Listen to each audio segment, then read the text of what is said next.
Good morning students. आज हम शुरू करने जा रहे हैं 10वीं कक्षा का टॉपिक दो चर वाले रैखिक समीकरण युग्म। दो चर वाले रैखिक समीकरण युग्म, इस चैप्टर को पढ़ने से पहले हम ये जानेंगे कि इस चैप्टर में करना क्या है। ये मैं आपको एक एग्जाम्पल की सहायता से बताती हूँ। मान लीजिए हम किसी मेले में जाते हैं। मान लीजिए कोई लड़की किसी मेले में जाती है और मेले में तो देखो बहुत सारी चीज़ें होती हैं बच्चों। कहीं झूले होते हैं, कहीं गेम्स होती हैं, कहीं चीज़ें खाने की भी होती हैं। तो बहुत सारी चीज़ें वहाँ पर थी। उस लड़की ने क्या किया, कुछ रुपए जो उसके पास थे उनमें से कुछ रुपए का तो वो झूला झूली। एक जाइंट व्हील होता है, रोलर कोस्टर जिसको बोलते हैं, एक झूला जो ऐसे गोल घूमता है। और कुछ रुपए से उसने गेम खेला। गेम तो कुछ भी हो सकता है। जैसे वहां पर कोई गेम था, मेले में अधिकतर देखा जाता है जो गेम वो इस तरह के होते हैं कि आप रिंग डालो और जिसमें वो रिंग चली गई वो सामान आपका हो जाता है। इसी प्रकार उस लड़की ने भी ऐसे ही कोई गेम खेली और झूला झूला। और हमें ये बताया गया कि उसने जो है अगर 6 बार गेम खेली है तो उसने 3 बार झूला झूला। इसका मतलब उसने गेम खेलने से आधी बार झूला झूल लिया। और ये दे रखा है कि वो 20 रुपये जो है मेले में खर्च करके आई। देख लीजिए हमें क्या दे रखा है कि वो एक जाइंट व्हील यानी एक चरखे पर झूला झूलती है और दूसरा वो गेम खेलती है। उस गेम का नाम होता है हुपला। हिंदी में उसे हुपला गेम कहते हैं, जिसमें आप वो रिंग फेंक कर वो चीज़ लेते हैं। और ये बताया गया कि जो हुपला और जाइंट व्हील जो आपका झूला है उस पे उसने कितने रुपए खर्च करे। उसने इस पर 3 रुपए खर्च करे और इस पे 4 रुपए खर्च करे। ठीक है, जाइंट व्हील पे 3 रुपए खर्च करे और हुपला पे 4 रुपए खर्च करे। ठीक है, अब देखिए, अब हमें ये दे रखा है कि जो हुपला जो उसने गेम खेला वो जाइंट व्हील से दुगना, यानी कि अगर गेम 6 बार खेला है तो झूले पे कितनी बार झूली, 3 बार। तो इसको और ये दे रखा है कि उसने टोटल 20 रुपए खर्च करे मेले में। तो आपसे ये पूछा जाए कि उसने कितनी बार तो हुपला गेम खेला उन 20 रुपए में ही। कितनी बार हुपला गेम खेला और कितनी बार जाइंट व्हील पे वो झूला झूली। तो ये जो है ये हम किसकी सहायता से बता पाएंगे, ये हम दो चर वाले रैखिक समीकरण युग्म बनाएंगे और उसकी सहायता से बता पाएंगे कि उसने कितनी बार झूला झूला और कितनी बार उसने गेम खेला। तो देखिए, मान लीजिए कि उसने जो हुपला गेम खेला है वो x बार, कितनी बार, x बार। और उसने जो चरखे पर झूला झूला है वो कितनी बार, y बार। ठीक है, तो जो उसने हुपला गेम जो है वो डबल टाइम झूला झूली है। उसे हुपला गेम जो है वो x बार अगर उसने किया है तो चरखे का झूला, जो चरखे पे वो झूला झूल रही है वो कितनी बार है, हुपला गेम तो डबल है ना, यानी 2 गुना में y। जहाँ से देखिए हमारे पास एक समीकरण बन गया x - 2y बराबर 0, यानी एक जानकारी से हमने एक समीकरण निकाल लिया। उसी प्रकार आपको ये दे रखा है कि जो जाइंट व्हील पे 3 रुपए खर्च करे और हुपला पे 4 रुपए खर्च करे, गेम पे उसने 4 रुपए खर्च करे एक बारी के। तो हुपला अगर उसने x बार अगर हुपला गेम खेला है तो कितने रुपए लग गए उसके उस गेम पे, 4x। और झूला झूलने पर 3y। और दोनों के टोटल जो है उसने टोटल कितना खर्चा किया, 20 रुपए खर्चा किया। यहाँ देखिए ये आपको क्या मिल गया, ये 2 आपको कैसे मिल रहे हैं, ये 2 आपको समीकरण मिल रहे हैं। और किस तरह के, दो चर वाले, जिसमें x और y 2 चर हैं। यानी कि आप इस पे पहुंच गए कि दो चर वाले रैखिक समीकरण युग्म, जोड़ा मिल गया ना। युग्म मतलब आपके पास पेयर यानी जोड़ा। एक तो ये समीकरण मिला आपको, एक ये मिला। इट मीन्स जो स्टैंडर्ड फॉर्म होती है, जो जनरल फॉर्म होती है रैखिक समीकरण की, वो क्या होती है, ax plus b y plus c is equal to 0। और वहां पर एक कंडीशन है बच्चों, इसको ध्यान से सुनिए, A square plus B square not equal to 0। ये कंडीशन है यहाँ पर कि ए स्क्वायर और बी स्क्वायर जो है वो 0 नहीं होना चाहिए, इन दोनों का जोड़। और ए और बी भी दोनों एक साथ 0 नहीं होंगे, दोनों एक साथ, यानी कि दोनों 0 हो जाएंगे। देखो बच्चों, शून्य नहीं होंगे। दोनों एक साथ अगर शून्य हो गए तो आपके पास ना x आएगा और ना ही y आएगा, दोनों में से एक हो सकता है शून्य, हो सकता है आपका a 0 हो सकता है b 0 हो, लेकिन a और b दोनों एक साथ 0 नहीं होंगे। ये क्वेश्चन आपका मल्टीपल चॉइस क्वेश्चन बन सकता है कि ax plus b y plus c is equal to 0, और आपसे ये पूछ ले कि इस पे क्या कंडीशन है, स्टैंडर्ड फॉर्म पे क्या कंडीशन है। कंडीशन आपकी ये है कि A square plus B square जो है, इन दोनों का जोड़ जो है वो 0 नहीं होगा। ये आपके पास, आप यहां तक पहुंच गए कि रैखिक समीकरण युग्म बनते कैसे हैं। अब हम ये पता है बच्चों, हमें मालूम है कि कोई भी रैखिक समीकरण हमें क्या देगा, एक सरल रेखा देगा, यानी इससे भी हमें एक सरल रेखा मिलेगी, इससे भी हमें सरल रेखा मिलेगी। और जब हम इनका सॉल्यूशन निकालेंगे, जब हम इनका हल निकालेंगे तो हमें क्या मिलेगा, दो सरल रेखाओं से हमें कोई ना कोई आकृति मिलेगी, और उन रेखाओं को देख करके हमें ये बताना होगा कि इन दोनों समीकरण का किस तरह का हल है, किस टाइप का हल है।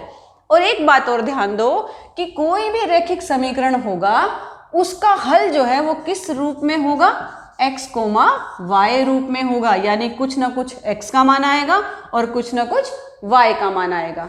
ठीक है बच्चों। स्टूडेंट्स, जब हम किसी भी रैखिक समीकरण को हल करेंगे तो उसका जो हल होगा, रैखिक समीकरण युग्म को हल करेंगे। युग्म मतलब जोड़ा, यानी कि यहाँ पर दो आपको समीकरण दे रखे होंगे और उनका हल आपको निकालना होगा। तो जो उनका हल होगा वो किस रूप में होगा, x, y के रूप में होगा, अगर उनका हल होगा तो। जब भी हम रैखिक समीकरण युग्म की बात करते हैं, यानी कि दो समीकरणों की बात करते हैं, तो आपके पास जो वो रैखिक समीकरण होगा आपको क्या देगा, हर एक रैखिक समीकरण आपको एक सरल रेखा देगा। यानी कि युग्म का मतलब यहाँ पर हमारे पास दो सरल रेखाएं आ जाएंगी। अब कोई भी दो सरल रेखाएं वो किसी भी प्रकार की हो सकती हैं। किसी भी प्रकार की का मतलब है कि इन तीनों में से किसी भी टाइप की हो सकती हैं। नंबर 1, प्रतिच्छेदी।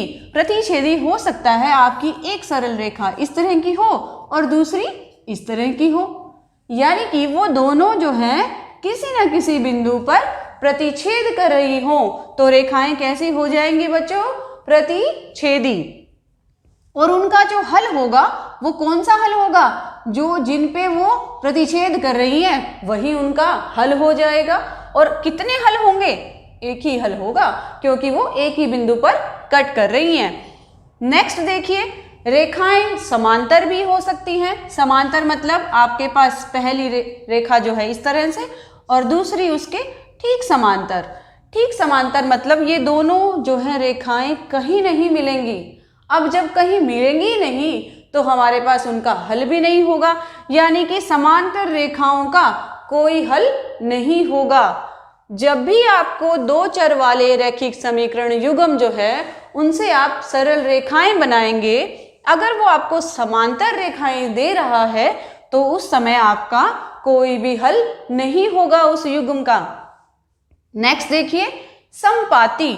समपाती का मतलब है अगर हम पहले समीकरण से एक सरल रेखा बनाते हैं और दूसरे समीकरण से भी इस तरह की ही रेखा, यानी कि सीधी बिल्कुल उसके ऊपर अगर आ जाती है दूसरी सरल रेखा भी, यानी पहली रेखा और उसके ऊपर ही दूसरी, इट मीन्स वो क्या बन गई, समपाती बन गई। और उसके हल कितने हो गए, इस पे देखो, एक पे कट कर रहे थे तो एक हल है, यहाँ कितनों पर कट कर रही है, यहाँ तो हर एक बिंदु पर कट कर रही है, तो इस केस में कितने हल हो जाएंगे, अनेक हल हो जाएंगे। कितने हल हो जाएंगे, अनेक। और यहाँ पर कोई हल नहीं होगा, क्योंकि कहीं ये आपस में मिल ही नहीं रही तो हल भी नहीं होगा। इसी तरह से हम बढ़ेंगे आगे कि ये जो रैखिक समीकरण युग्म जो है वो आपको कब कब संगत बनाएंगे और कब वो असंगत बनाएंगे। यानी कि इट मीन्स अब हम पढ़ेंगे कि रैखिक समीकरण युग्म कब संगत होते हैं, कब असंगत होते हैं। संगत का मतलब जब वो आपको हल देंगे तब संगत हो जाएंगे और हल नहीं देंगे तब असंगत हो जाएंगे। यानी प्रतिच्छेदी और संपाती इस केस में वो संगत होंगे और समांतर के केस में असंगत होंगे, क्योंकि यहाँ पर कोई भी हल नहीं है, कोई हल नहीं है। अब देखिए आगे हम पढ़ेंगे इस चैप्टर में कि जो रैखिक समीकरण युग्म है उनको हल करने की विधियां कौन कौन सी हैं। उनको हल करने की ग्राफीय विधि भी है, ग्राफ बना करके भी आप हल कर सकते हैं, प्रतिस्थापन विधि भी है और विलोपन विधि भी है। ये दोनों विधियां जो है एग्जाम पॉइंट ऑफ व्यू से बहुत ही इंपॉर्टेंट है। विलोपन विधि तो खासकर बहुत ही ज्यादा इंपॉर्टेंट है, इसको जरा आप ध्यान से पढ़ेंगे। ठीक है बच्चों, नेक्स्ट देखिए, दो चर वाले रैखिक समीकरण युग्म उनको देख करके आप कैसे बता पाएंगे कि ये संपाती है। ये रेखाएं जो इनसे सरल रेखाएं हमें मिलेंगी वो संपाती हैं, समांतर हैं या प्रतिच्छेदी हैं। या फिर आप कैसे बता पाएंगे कि उसका एक हल होगा या अनेक हल होगा या फिर कोई भी हल नहीं होगा। ये हम कैसे बता पाएंगे बच्चों, जब हमें दो समीकरण दे रखे होंगे। युग्म की बात है ना, यानी कि हमेशा हमें दो समीकरण दे रखे होंगे। पहला समीकरण मान लीजिए a1x plus b1y plus c1 बराबर 0। दूसरा समीकरण a2x plus b2y plus c2 बराबर 0। ये दो हमें समीकरण दे रखे हैं। तो हम क्या करेंगे, हम उनके जो भी x और y के गुणांक हैं और जो ये आपके पास कांस्टेंट टर्म है यानी कोई भी नंबर यहाँ पर है, उनका जब आप रेशो निकालेंगे, अनुपात निकालेंगे, उस अनुपात से आप बता पाएंगे कि वो जो है किस तरह का आपको हल दे रहे हैं। देखिए हमने पहले क्या करना है कि a1 बटे a2, a1 क्या है, जो फर्स्ट जो आपका समीकरण है उसमें x के साथ जो होगा वो a1 और दूसरे समीकरण में x के साथ जो होगा वो a2। तो a1 बटे a2 बराबर नहीं आ रहा है अगर b1 बटे b2 के। b1 क्या है, जो पहले समीकरण में y के साथ है और b2 जो दूसरे समीकरण में y के साथ है। अगर ये अनुपात हमारा बराबर नहीं आ रहा है तो हम कहेंगे रेखाएं कैसी हैं, प्रतिच्छेदी हैं। प्रतिच्छेदी हमने पढ़ लिया है, प्रतिच्छेदी रेखाएं वो होती हैं जो एक दूसरे को किसी न किसी बिंदु पर काटती हैं और जिस बिंदु पर काटती हैं वही आपका हल बन जाता है। यानी उस केस में कैसा हल होगा, अद्वितीय हल होगा। इसका मतलब है उसका एक ही हल होगा, अनेक हल या कोई हल नहीं होंगे, ऐसा कोई केस नहीं होगा। देखिए अगर a1 बटे a2 बराबर है b1 बटे b2 के और वो c1 बटे c2 के भी बराबर आ जाए, यहाँ तो हमने ये देखना था कि वो दोनों ही बराबर नहीं आए तो हम रुक जाएंगे। अगर ये दोनों बराबर आ गए तो आप क्या करेंगे, c1 बटे c2 को और देखेंगे।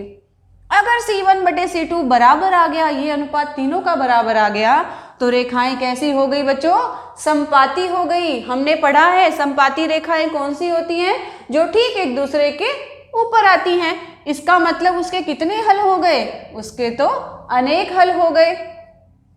और अगर a1 बटे a2 बराबर है b1 बटे b2 के, लेकिन c1 बटे c2 जो है उसके बराबर नहीं आया, तो उस केस में कौन सी होंगी वो रेखाएं, कैसी होंगी, समांतर रेखाएं होंगी। और समांतर रेखाओं के केस में रैखिक समीकरण युग्म का कोई भी हल नहीं होता, यहाँ के उसको हम आगे हल नहीं कर सकते, उसका हल जो है नहीं निकल सकता। इस प्रकार से आपकी जो प्रश्नावली 3.2 है उसमें आपसे यही पूछा गया है कि जो आपको रैखिक समीकरण युग्म दे रखे हैं वो किस तरह का हल देंगे, अद्वितीय देंगे या अनेक हल देंगे या फिर उनका कोई हल नहीं होगा। और उनसे जो प्राप्त हमें रेखाएं मिल रही हैं वो कैसी होंगी, प्रतिच्छेदी होंगी, संपाती होंगी या फिर समांतर होंगी। और एक दूसरी बात संगत असंगत की, जब अद्वितीय और अनेक हल होता है तो उस केस में हमारा रैखिक समीकरण युग्म क्या बनाता है? संगत बनाता है, संगत होता है वो। और जिस केस में कोई हल नहीं होता तो उस केस में क्या होता है? असंगत। ठीक है स्टूडेंट्स, ये आपके मल्टीपल चॉइस क्वेश्चन में बहुत बार पूछा जाता है कि किस केस इसका अद्वितीय हल होगा या नहीं होगा। आपको दो रैखिक समीकरण दे देंगे, उनसे पूछ लेंगे इनके अनेक हल होंगे या कोई हल नहीं होगा या फिर किस प्रकार का हल होगा। तो आप क्या करेंगे, उनके जो भी आपके कोफिशिएंट हैं, जो भी गुणांक हैं x और y, और जो भी आपकी कांस्टेंट टर्म है, उससे ये अनुपात निकालेंगे। और अनुपात से अगर आपको ये टेबल याद होगी तो आप एक ही झटके में बता पाएंगे कि इसका अद्वितीय हल होगा या कोई हल नहीं होगा या फिर अनेक हल होंगे। ठीक है स्टूडेंट्स, देखिए अब हम कुछ एग्जाम्पल लेते हैं। अब तक हमने जो टेबल पढ़ी थी कि आपका रैखिक समीकरण युग्म जो है वो संगत होगा या असंगत होगा, इसके लिए हम एक एग्जाम्पल लेते हैं और उसकी सहायता से इसको समझते हैं। आपको ये रैखिक समीकरण युग्म दे रखा है 2x + y = 6, 4x - 2y = 4। बताइए यह जो रैखिक समीकरण युग्म है ये संगत है या असंगत, इनमें से कौन सा है? इसी प्रकार ये दूसरा आपको एग्जाम्पल दे रखा है। पहले हम फर्स्ट एग्जाम्पल करते हैं। ये आपको दे रखा है 2x + y = 6, 4x - 2y = 4।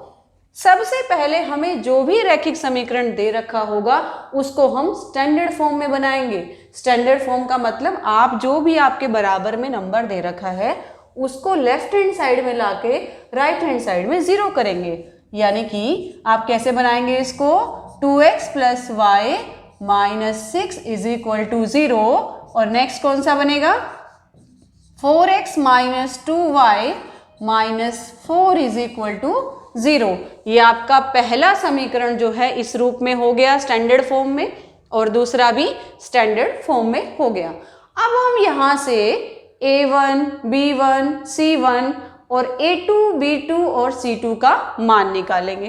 देखो स्टूडेंट्स, a1 का क्या मान है यहाँ पर? a1 क्या होगा, जो पहले समीकरण में जो x के साथ है यानी कि 2, b1 जो पहले समीकरण में y के साथ है यानी कि 1, c1 यानी जो बच गया नंबर -6। इसी प्रकार a2 कितना होगा, a2 कितना है 4, b2 -2 और c2 कितना है -4। अब हमने a1, b1, c1 और a2, b2, c2 के मान निकाल लिए। अब हम इनका अनुपात निकालेंगे। a1 बटे a2 निकालते हैं पहले हम, कितना आएगा, a1 कितना है 2 और a2 कितना है 4। ये आपका आ गया 1/2। अब आप b1 बटे b2 निकालिए। b1 बटे b2 आपका आएगा 1, b1 है आपका 1 और b2 है -2। ये आपका आ गया 1/2, 1/-2।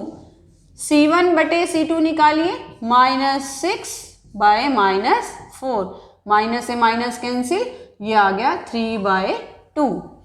अब आप देखिए आपका a1 बटे a2 कितना आ रहा है, 1/2, और b1 बटे b2 -1/2, यानी कि यही बराबर नहीं आए। और अगर ये दोनों ही बराबर नहीं आए तो आगे तो हमें देखना ही नहीं है। आपका a1 बटे a2 बराबर नहीं आया b1 बटे b2 के। इसका मतलब क्या होता है बच्चों, हमने टेबल में पढ़ा था, अगर ये बराबर नहीं है तो पहला ही पॉइंट था, रेखाएं कैसी होंगी, प्रतिच्छेदी होंगी, और हल कैसे होंगे, हल होगा इसका अद्वितीय। और ये संगत होगा असंगत, अद्वितीय हल होगा तो कोई ना कोई हल तो मिल ही रहा है। जब कोई ना कोई हल मिलता है तो आपका युग्म जो है वो कैसा होता है, संगत होता है। ठीक है स्टूडेंट्स, देखिए पहला पार्ट हमने कर लिया है। इसी प्रकार जो दूसरा पार्ट है वो हम करेंगे। अब मैं आपका a1, b1, c1 और a2, b2, c2 का मान जो है वो डायरेक्ट रखेंगे। यहाँ से हम a1 का मान कितना होगा 1, b1 का मान कितना होगा 1 और c1 का मान कितना होगा, पहले 5 को आप यहाँ लेके आएंगे, कितना बन जाएगा 5, यहाँ प्लस है, इधर आएगा तो -5। ऐसे ही आप a2 का मान निकालेंगे 2, b2 का लिखेंगे 2 और C2 का क्या लिखेंगे बच्चों, -10। अब आप A1 बटे A2 निकालेंगे 1/2। B1 बटे B2 कितना है, देखो यहाँ से B1 है 1, B2 है 2, ये भी 1/2। C1 बटे C2 -5 और C2 कितना है -10। ये देखिए ये भी 1/2 आ गया, यानी कि A1 बटे A2 भी 1/2, B1 बटे B2 भी 1/2, C1 बटे C2 भी 1/2। इसका मतलब तीनों ही बराबर आ गए। A1 बटे A2 बराबर B1 बटे B2 बराबर C1 बटे C2, ये तो सारे ही बराबर आ गए। और सारे बराबर आ जाए तो आपका किस तरह का हल होता है, आपके अनेक हल होते हैं, रेखाएं संपाती हो जाती हैं। और अनेक हल हो जाएं तो आपका समीकरण जो है युग्म वो किस तरह का होगा, संगत होगा।